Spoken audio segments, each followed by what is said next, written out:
Você pode não dar muita importância a isso, mas os seus avós certamente já deram muito valor ao gelo. Conseguir essas pedrinhas refrescantes dava muito trabalho 100 anos atrás. É nessas horas que eu fico impressionado com a rapidez com que as coisas evoluem. Mas vamos ao começo. Na antiguidade, existiam diferentes formas de manter os alimentos em temperaturas mais baixas que o ambiente. Uma maneira era mergulhar a fruta ou o recipiente com o alimento em um riacho ou um poço com água fresca. Os egípcios utilizavam um método bem interessante para manter os alimentos frescos. Eles colocavam os alimentos dentro de grandes potes de barro que eram molhados por fora e constantemente abanados, utilizando a evaporação da água para baixar a temperatura. O mesmo processo utilizado neste refrigerador de leite antigo. Os poros do pote de barro permanecem úmidos devido ao efeito capilar da água, e a evaporação diminui a temperatura interna. Já os privilegiados que moravam próximos de montanhas congeladas podiam saborear uma bebida gelada ou até conservar os alimentos utilizando o gelo natural obtido do topo das montanhas.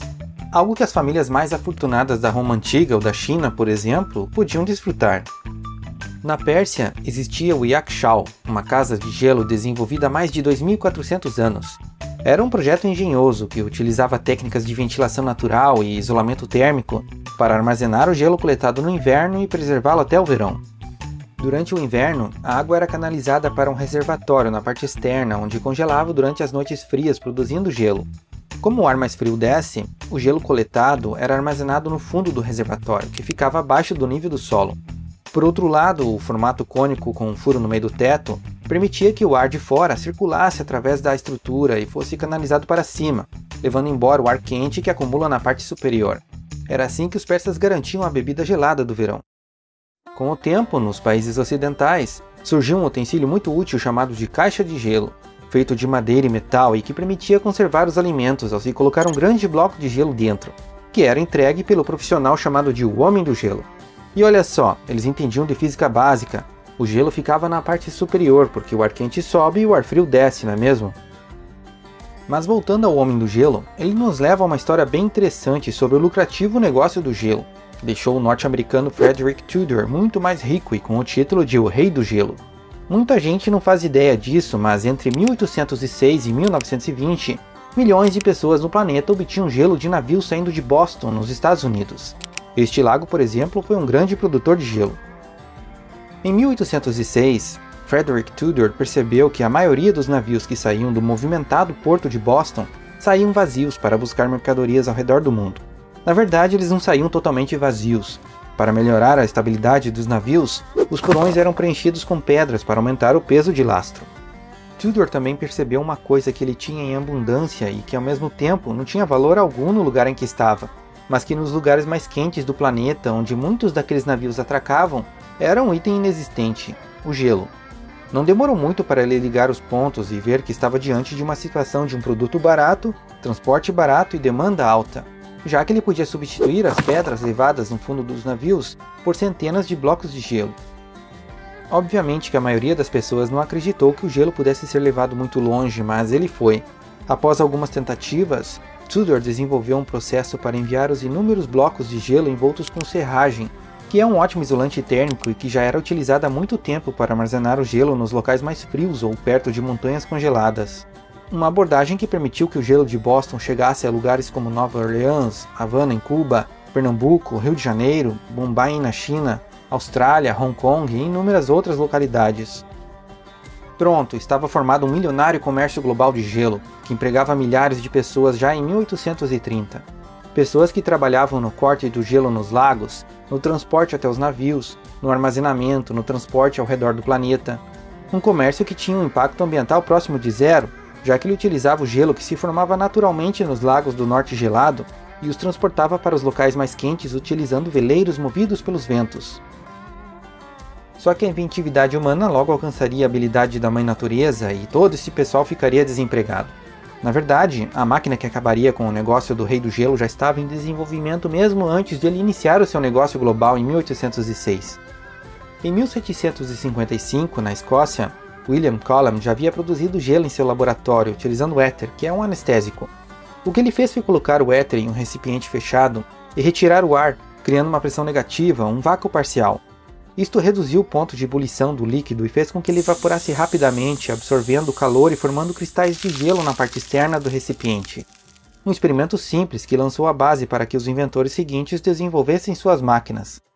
Em 1805, o norte-americano Oliver Evans foi o primeiro a descrever a refrigeração por compressão de vapor e a propor um projeto teórico do primeiro refrigerador, identificando todos os componentes principais. Mas levaria 3 décadas até que alguém fosse capaz de construir um exemplo prático. Em 1818, o inventor norte-americano Jacob Perkins, que vivia na Inglaterra, conheceu pessoalmente o inventor Oliver Evans, que explicou as suas ideias sobre uma máquina de refrigeração. Tendo como base estes conhecimentos, Perkins projetou e patenteou na Inglaterra sua própria versão de uma máquina para produzir gelo em 1834. Uma máquina que empregava um inovador sistema de compressão de vapor de ciclo fechado, que se tornaria o segredo por trás do funcionamento dos refrigeradores. Também era um protótipo não destinado ao uso doméstico, já que utilizava substâncias perigosas como éter e amônia no processo de resfriamento, e que não passou da fase de protótipo, visto que o Perkins acabou falecendo em 1849. Outro inventor que utilizou as ideias de Oliver Evans sobre este assunto foi o médico norte-americano John Gorrie. Especialista em doenças tropicais, ele utilizava bacias com o gelo obtido do Rei do Gelo para resfriar os quartos de seus pacientes com febre amarela na Flórida.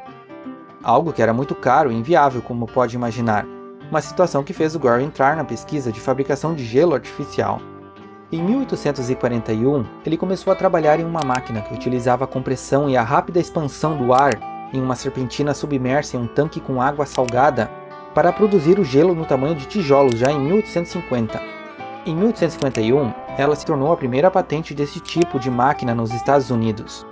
Gorrie, empobrecido por ter largado a carreira médica para se dedicar à invenção, passaria os 4 anos seguintes tentando arrecadar fundos para financiar a produção comercial da máquina. Também seriam 4 anos sendo ridicularizado e humilhado pelas críticas públicas que supostamente eram financiadas pelo Frederick Tudor, o Rei do Gelo, e por religiosos da época que consideravam o gelo uma criação de Deus e não domínio dos humanos. Gorrie morreu pobre e sozinho em 1855. Neste mesmo tempo, na Austrália, o inventor James Harrison também projetou e construiu uma máquina que utilizava o éter e um compressor acionado por um motor a vapor para produzir gelo já em 1851. A máquina foi refinada, patenteada e utilizada para implementar o primeiro negócio de gelo artificial comercialmente viável em 1854, capaz de produzir 3 toneladas de blocos de gelo por dia. Como a Austrália estava muito distante dos Estados Unidos ou da Noruega, onde o gelo natural era extraído, o gelo de Harrison acabava ficando competitivo. Até o início da década de 1910, as máquinas de gelo eram extremamente grandes, movidas a vapor ou motores de combustão, e projetadas para fazer gelo em escala industrial. Esta aqui, por exemplo, é uma fábrica de gelo portátil usada pela Cruz Vermelha Americana.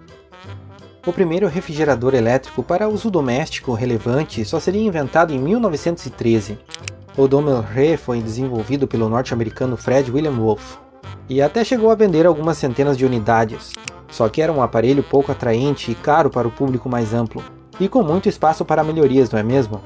Em 1918, William Durand, cofundador da General Motors, comprou uma pequena empresa de refrigeradores e fundou a empresa Frigidaire, que iniciou a produção em massa de refrigeradores domésticos.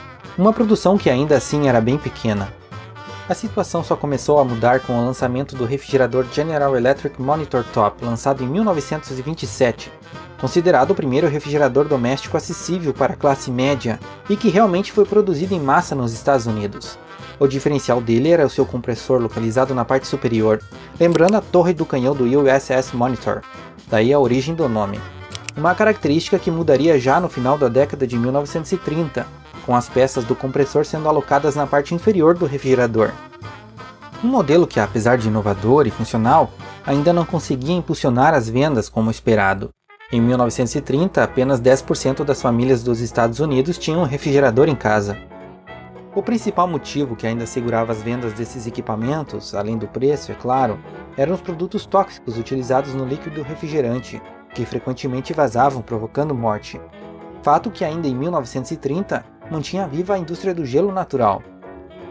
Isso só mudou quando as empresas americanas DuPont e Frigidaire da General Motors se juntaram para desenvolver o famoso gás Freon em 1929, que era menos perigoso para os humanos, inodoro e não inflamável, mas que décadas mais tarde descobriu-se ser extremamente destrutivo para a camada de ozônio.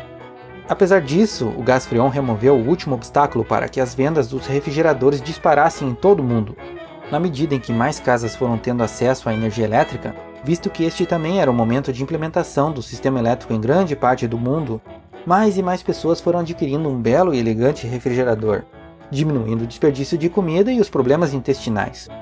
Para ter uma ideia, só nos Estados Unidos, a evolução foi de 10% das famílias com refrigerador em casa em 1930 para 56% em 1940 e 80% em 1951. Mas afinal, como funciona o refrigerador? Bem, antes é interessante entender o que é temperatura, pressão, volume e calor, mas vai ser uma explicação bem básica só para entendermos o funcionamento do refrigerador. Vamos pegar como exemplo este recipiente contendo um gás ideal. A temperatura deste gás é uma medida da energia cinética média dessas partículas, ou basicamente a velocidade média dessas partículas. Elas estão sempre em movimento, a diferença é que as mais quentes se movem mais do que as mais frias. A pressão é a quantidade de força por unidade de área que é aplicada perpendicularmente à superfície do recipiente quando essas partículas colidem na lateral, e o volume é o espaço ocupado por elas. Se aumentar a temperatura deste recipiente que não pode variar o volume, como em uma panela de pressão, ele irá aumentar a pressão interna, já que irá aumentar o nível de agitação das partículas e, consequentemente, as colisões com as paredes. Se o recipiente for resfriado, a pressão irá diminuir acompanhando a queda de temperatura. Esta relação também acontece se a variação for na pressão. Se ela aumenta, a temperatura aumenta. Se a pressão diminui, a temperatura diminui. Mas e o que é o calor? Bem, o calor é a quantidade de energia transferida do recipiente quente para o recipiente frio, até que eles fiquem com a mesma temperatura, momento em que não terá mais transferência de calor.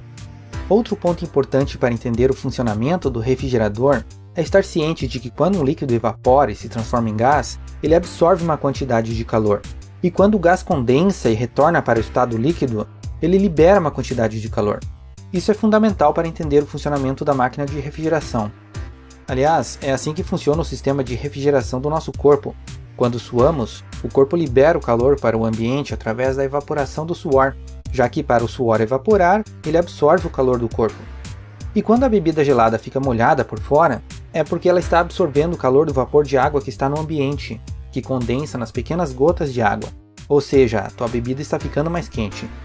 Voltando para o refrigerador, imagine ele como uma máquina que bombeia o calor de dentro de uma caixa térmica para fora, utilizando uma bomba de calor.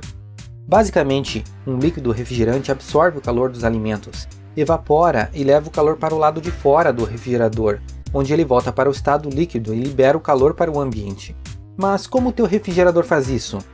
Essencialmente, são 5 componentes principais que ele utiliza para gelar a sua bebida: o compressor, a serpentina condensadora, o expansor, a serpentina de evaporação e o líquido refrigerante.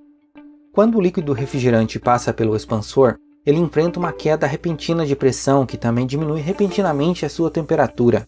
Na sequência, o líquido extremamente frio e em baixa pressão flui pela serpentina de evaporação dentro do refrigerador, absorvendo o calor dos alimentos e aumentando a sua temperatura, até que evapora se transformando em gás, momento em que absorve ainda mais calor. Na sequência, este gás segue em direção ao compressor, que aumenta a sua pressão e, consequentemente, ainda mais a sua temperatura. Um gás muito quente de alta pressão agora flui pela serpentina condensadora, que está exposta à temperatura ambiente, que é muito mais baixa se comparada com a temperatura do gás. Neste momento, o calor é liberado na atmosfera, diminuindo a temperatura deste gás que está em alta pressão e que se condensa voltando para o estado líquido, momento em que ele libera ainda mais calor antes de seguir em direção ao expansor para repetir o ciclo. Quanto ao líquido refrigerante utilizado neste processo, atualmente ele se chama tetrafluoretano, um refrigerante HFC que a pressão atmosférica entra em ebulição a uma temperatura de menos 26 graus centígrados, se transformando de líquido para gás. Lembrando que a água entra em ebulição a 100 graus centígrados. Este refrigerante HFC substitui o CFCr12, também chamado de Freon 12, uma substância que, como você já sabe, destrói a camada de ozônio. Bem, agora que eu sei o trabalho que dava conseguir umas pedrinhas de gelo antigamente, acho que vou até tomar uma bebida gelada. Inclusive, comenta aí qual é a sua bebida gelada preferida. Antes de me despedir, gostaria de deixar um agradecimento especial aos apoiadores do canal Lucas Polo, Thiago Dutra, Afonso Júnior e Gilmar Gonçalves. Um grande abraço a vocês e a todos os apoiadores.